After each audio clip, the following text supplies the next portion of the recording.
one in particular, and that's the one where, in a sense, I discovered the talent of Dan Blocker. It was a Christmas story, and uh, there was the situation of indentured labor in the Southwest then. It was very common that somebody would work for a period of time, 7 years, that you had no responsibility. There were no unions. There were no pensions.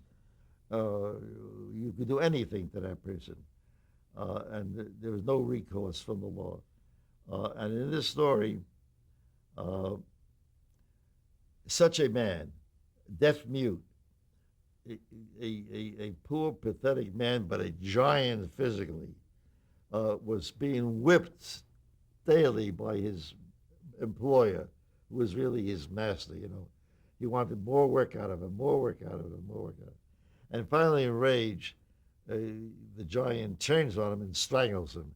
So now he's a killer, he's a murderer, and they organize a posse, and they ask Vint Bonner to join the posse, and track down this killer and bring him to justice.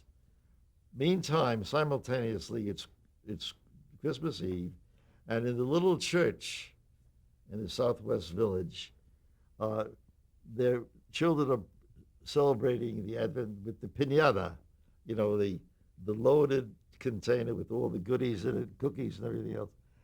Uh, and they have their pole. They're trying to strike it, break it open. Uh, but there's one little boy. One little boy is very, very, aware of what's going on around him, and the posse catches the giant, and they drag him in handcuffs into this barn next to the church, uh, because they want to stop in and see how the Christmas celebration is going in. But they chain him to some of the boards in the wall of the barn, and no one thinks about feeding him or anything else.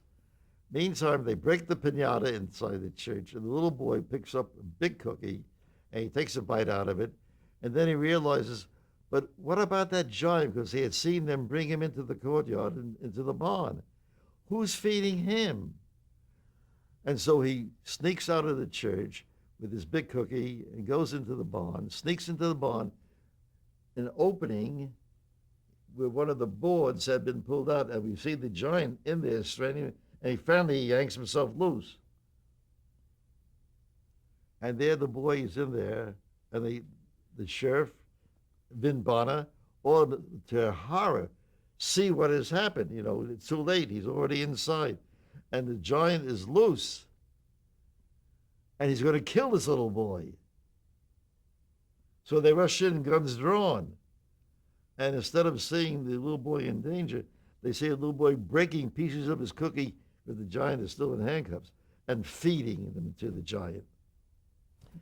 Well, Blocker, I mean.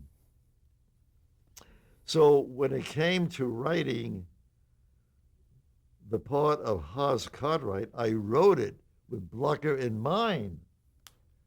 That was a great advantage because I knew his quality as an actor. He was unknown.